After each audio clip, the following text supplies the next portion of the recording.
It was supposed to be a quiet Sunday. The ribs were slow smoking, neighbors were laughing over cold beers, and the scent of hickory and brown sugar filled the breeze like something holy. That's when the code enforcement officer showed up, clipboard, sunglasses, and behind him, arms crossed, lips tight, stood Evelyn Bradshaw. "Sir, are you the homeowner?" the officer asked, raising his voice to cut through the sizzling crackle of the grill. Jonathan Hale wiped his hands on a towel, stepped forward, and nodded. "Yes, sir. Everything all right? You've received multiple complaints regarding unauthorized use of open flame and offensive odors. I'm here to inspect your property." The grill hissed as he closed the lid, like it too was annoyed. "Offensive odors?" Jonathan asked, glancing past the officer to Evelyn, who was standing just beyond the property line, eyes narrowed like a hawk. Evelyn Bradshaw, president of the Evergreen Oaks Homeowners Association for the past 6 years. 63 years old, retired HR executive, white polo shirt always tucked in too tight, clipboard practically an extension of her arm. The kind of woman who thought every flower bed needed a permit and every mailbox had a correct shade of beige. "Ma'am, is this coming from you?" Jonathan asked, already knowing the answer. "I'm simply concerned about neighborhood standards," she said crisply. "This kind of backyard business is not what we agreed to when we bought into this community." "I'm not running a business," Jonathan said, "just cooking ribs for my friends." "Well, your friends took up 6 guest spots," she snapped, "and I've documented 12 separate instances of smoke pollution since last month. It's a clear violation of Section 1406, which covers commercial food prep," Jonathan cut in. "And again, I'm not selling anything." The officer flipped a page on his clipboard. "Still, sir, I'll need to file an official notice. You have 14 days to cease outdoor smoke-based cooking, per HOA guidance." Jonathan took the paper, heart pounding but face neutral. Evelyn turned without another word and disappeared behind her hedges, satisfied like a cat who'd just knocked a glass off the table. That night, he stood alone at the grill, staring at the slowly burning coals. This wasn't about smoke or guest parking. It was about control, about someone deciding what community should look like and who didn't belong in it. Jonathan had moved here just 3 months ago. 35, ex-Navy, had seen sandstorms in Basra and typhoons near Guam, but nothing prepared him for suburban warfare. He picked this place for the peace. He bought the house with savings from his logistics job, dreaming of settling down, cooking slow meals, maybe even turning his hobby into a weekend pop-up. Instead, he got Evelyn. And yet, despite the warning, neighbors had started asking for more. Every Saturday, someone new showed up. "Hey, you the guy who made the peach-glazed brisket last week?" a man in scrubs had asked last time. "My wife said she hasn't seen me that happy in a decade." The joy on their faces when they tasted the food, that was real. That mattered. But he couldn't risk fines or lawsuits. Evelyn wasn't just annoying. She was organized. The next day, an envelope appeared in his mailbox. Inside, a formal HOA citation and a printed photo of smoke rising from his backyard. It was labeled Exhibit A. By Thursday, 3 more notices followed. Odor nuisance, non-approved gatherings, unregistered outdoor fixture. On Friday, a bright orange sticker appeared on his mailbox. Pending violation hearing. It was war now. Jonathan attended the HOA hearing that weekend. 5 board members sat in folding chairs at the clubhouse, all older, all vaguely uncomfortable. Evelyn presided like a judge at a trial nobody wanted to be at. "This neighborhood was designed for quiet family living," she began. "Not tailgate parties." Jonathan calmly laid out his defense. "I haven't sold anything. I haven't charged anyone. I've cleaned up after every gathering, and all my equipment is rated safe and permitted." Evelyn waved him off. "The spirit of the community is being disrupted." "And who defines that spirit?" he asked. "Because when my neighbors drop by, they seem pretty happy." "They're tolerating you," Evelyn said. "That's not the same." A week later, the HOA voted. 3-2. New amendment passed. No outdoor wood or charcoal-based cooking allowed within the community. Period. The next morning, Jonathan wheeled his smoker into the garage and sat down in the dark beside it. But that's not where the story ends. Because later that afternoon, as he scrolled zoning maps on his laptop and cross-referenced county regulations, Jonathan noticed something. The HOA boundary ended exactly 1 block away, and sitting right outside that invisible wall, an old, disused auto shop with a faded for lease sign hanging from one rusted hook. He looked at the smoker beside him, then back at the listing. If they didn't want BBQ in their neighborhood, maybe they'd enjoy a front row seat to the smell of success instead. Where are you watching from? Drop a comment below if you've ever had to deal with a Karen neighbor or HOA madness. Trust me, you're not alone.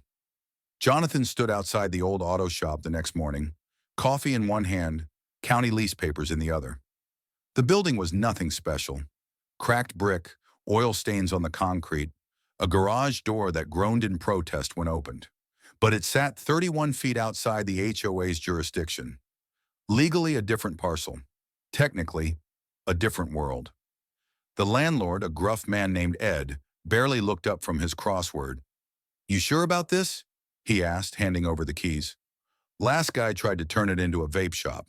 Lasted 3 weeks." "I'm not opening a vape shop," Jonathan replied, smiling. "I'm opening a smokehouse." Ed looked at him for the first time. "That right? Real meat? Brisket, ribs, pulled pork. Everything slow, everything honest." Ed grinned and tapped his pen on the counter. "Then I hope you piss off whoever you're trying to piss off." The first few days were a flurry of motion. Jonathan power washed the floors, replaced rusted fixtures, and sanded down the old aluminum counter until it gleamed. He installed a commercial-grade smoker, big, black, and mean-looking, and built a ventilation system that met every regulation. He ordered a sign, simple black-on-white letters, Hale's Smokehouse. Every receipt, every permit, every inspection, documented and framed on the wall. If Evelyn wanted a war of paperwork, he'd bury her in compliance. Word spread fast. The first day he opened the shutters, a nurse from the neighborhood walked in on her lunch break and ordered a sandwich. She returned an hour later with 2 coworkers. By the end of the week, he had a line out the door. People came for the meat, but they stayed for something else. Defiance. Each bite tasted like freedom from HOA absurdity. His regulars called it revenge barbecue. One afternoon, a woman in a power walk outfit marched up to the counter, arms crossed, sunglasses on indoors. "I live in Evergreen Oaks," she announced, "and I smell this grease fire every time I open my window." Jonathan offered her a toothpick sample of brisket. She blinked, paused, took it, chewed. "Fine," she muttered, grabbing a menu. "But if this becomes a hangout for loud motorcycles and teenagers, I'm calling someone." Evelyn didn't show up herself. Not at first. But Jonathan knew she knew. And by the 3rd week, the signs began. An HOA-wide email warned residents about unauthorized commercial activity near our border. A flyer appeared on community bulletin boards. "Smoke and health, what you're not being told." Evelyn had printed it herself. Same font as the violation letters. Same condescension. That Friday, a black SUV pulled up across from the smokehouse. Evelyn emerged like a general inspecting enemy territory. She stood just far enough from the front door not to technically trespass, her gaze scanning the storefront like it had personally insulted her grandchildren.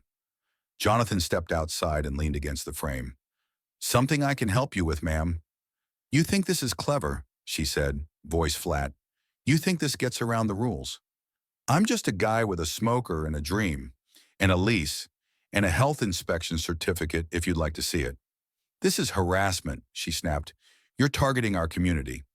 I'm serving pulled pork to paying customers. No one's forcing anyone to come.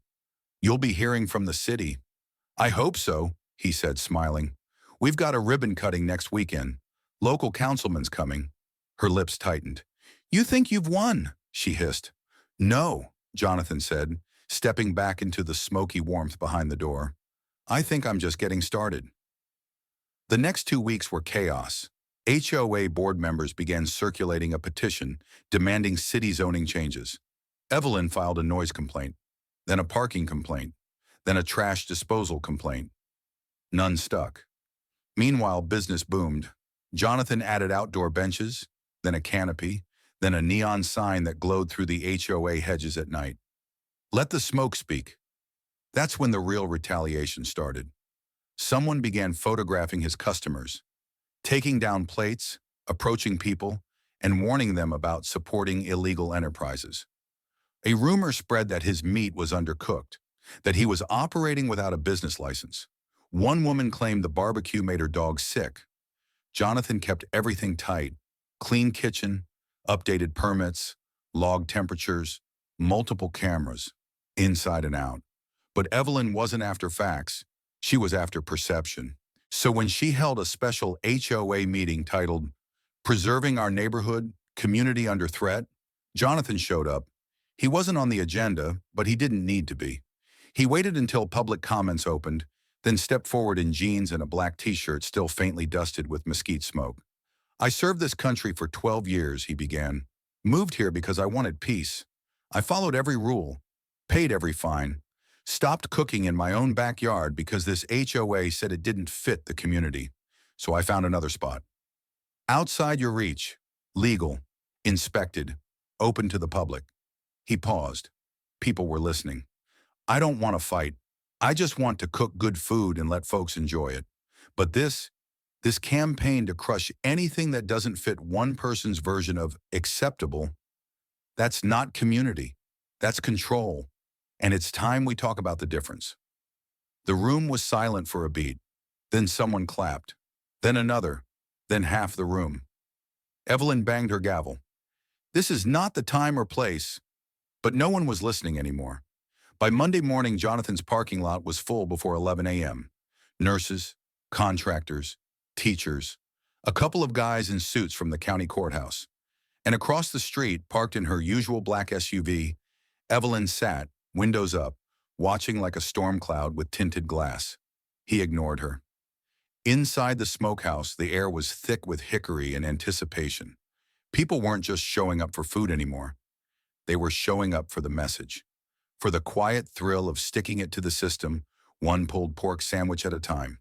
A news van rolled in around noon. "Local veteran opens BBQ joint after HOA bans backyard grills," the reporter announced. Now neighbors are turning up in droves to support him. Jonathan gave a short interview. He didn't mention Evelyn. Didn't need to. But that night someone slashed 2 tires on his truck. It wasn't subtle.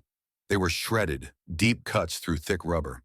He found a folded napkin under the windshield wiper with 4 words in block print. "Take the hint, smoker." He filed a report.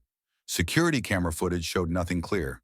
Just movement, a shape, a hoodie. The police shrugged. The next day he arrived to find a fresh city notice taped to the door. "Routine fire safety reinspection required. 48 hours to comply." 2 hours later, a stern-faced fire marshal showed up with 2 assistants, clipboards in hand. They went over every inch. Gas lines, ventilation, extinguisher placement, even measured the distance from the smoker to the nearest exit. Jonathan passed. Barely, but he passed. Then came the anonymous health complaint. He watched the inspector walk through the door holding gloves and a clipboard. "Nothing personal," she said. "We got a call about possible cross-contamination and meat storage violations. You mind if I take a look?" "Not at all," he said, holding the door open. Jonathan walked her through every process. Labeled containers, thermometer logs, daily checklists. She was thorough, but fair. "I've seen a lot of setups," she said, finally snapping her gloves off. "This is one of the cleanest I've seen in months." Jonathan smiled.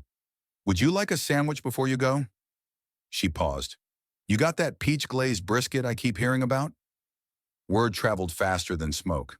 That weekend, a line snaked down the block. Some came for food, others came out of spite. A few just came to watch what Jonathan was calling the HOA showdown. Evelyn didn't show her face, but her influence was everywhere. The HOA sent a formal request to the city zoning board, asking that the area surrounding Evergreen Oaks be reclassified as a quiet residential protection zone. Jonathan countered by submitting petitions with over 200 signatures, customers, neighbors, even a few HOA residents, in support of the Smokehouse. Amanda Wexler, a retired teacher and longtime HOA resident, sent an open letter to the local paper. "This man has done more to bring this community together with slow-cooked ribs than Evelyn Bradshaw has in a decade of neighborhood newsletters." 3 more letters followed, then 5, then 12. The tipping point came the following Tuesday when Evelyn made a mistake. Desperate to shift momentum, she invited a local health blogger to visit the Smokehouse, unannounced. The blogger, known for clickbait headlines and overuse of adjectives, showed up with a camera crew and attitude. "Let's see what kind of bacteria stew is bubbling behind the scenes," he sneered, barging in during peak lunch rush. Jonathan kept his cool, walked him through the same process as the inspector. Clean knives, sealed containers, proper temperatures. But the blogger didn't care. He filmed greasy rags in the bin, an overflowing trash can, and a single fly buzzing near the back door. The video dropped the next day. The dirty truth behind that viral BBQ spot. It went viral, but not how Evelyn hoped. Comments flooded in, mocking the drama.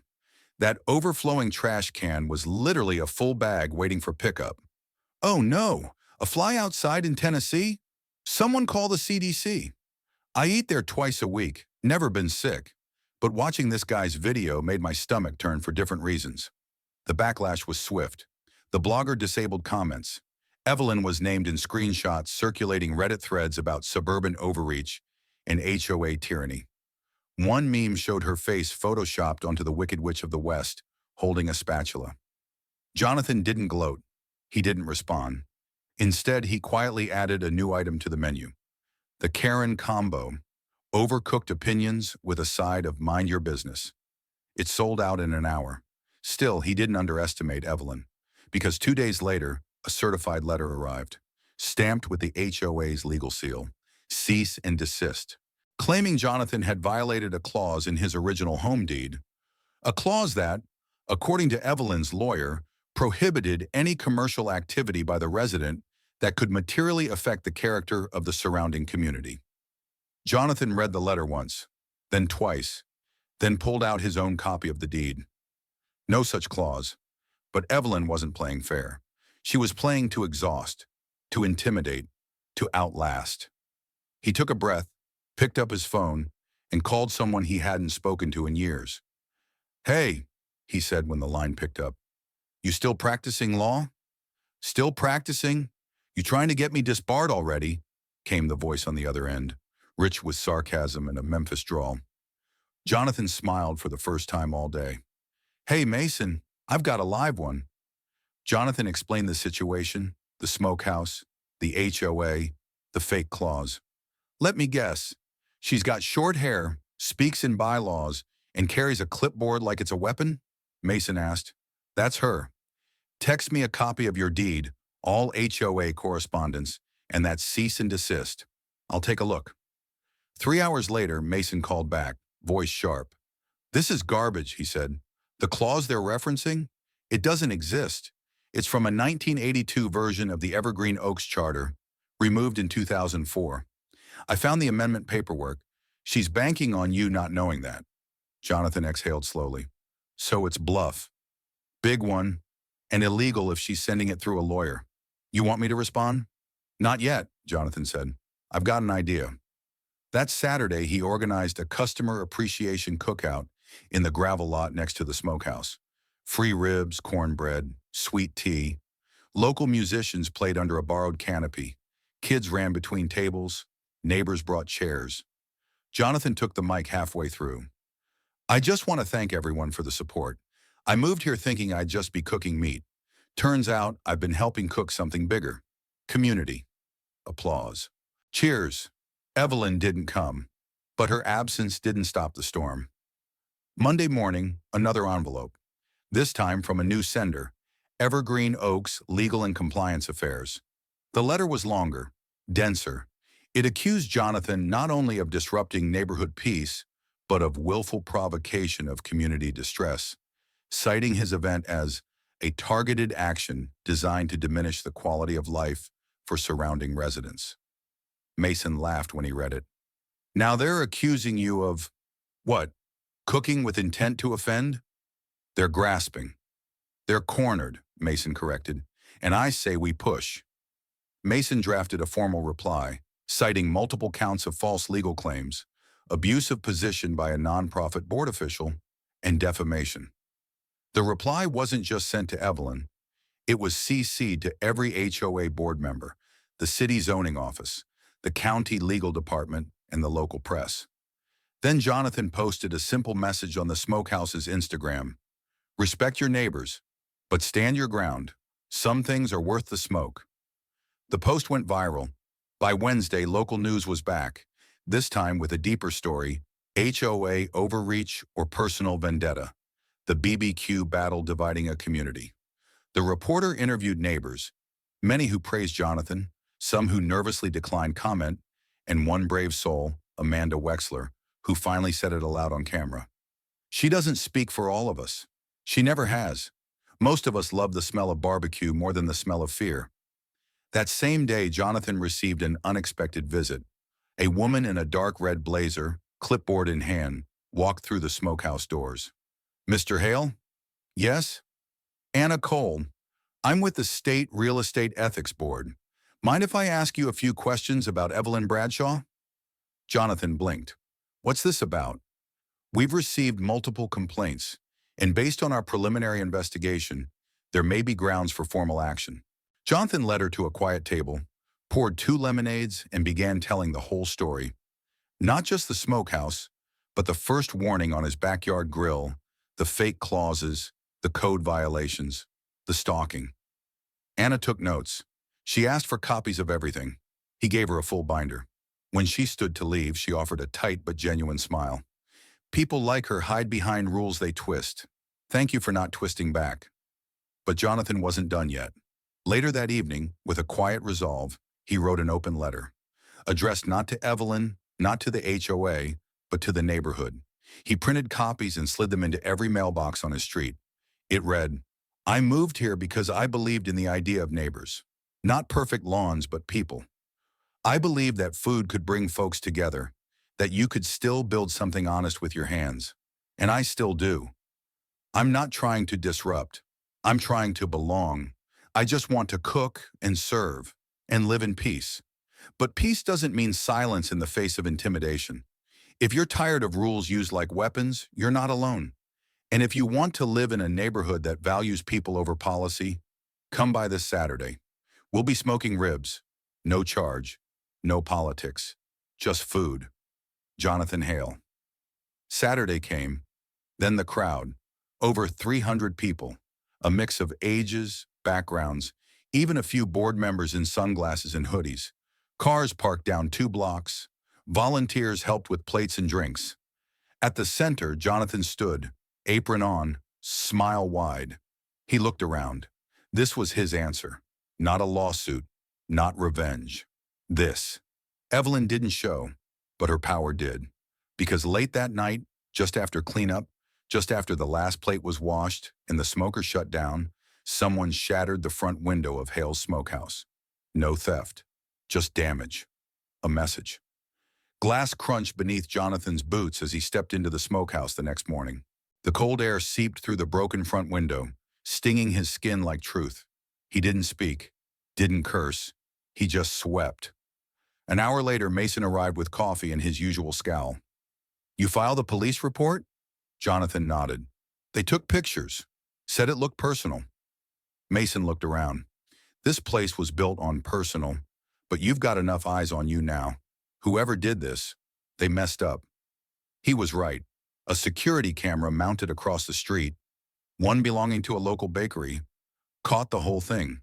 A tall figure, hoodie, sluggish gait, slamming a brick into the window at 2:41 a.m. It wasn't Evelyn, but it didn't matter. It was her ripple effect, her atmosphere. Jonathan posted the footage online. No accusations, no anger, just a caption. "It's just glass. The ribs are still perfect. Doors open at noon." By lunchtime, the line was the longest it had ever been.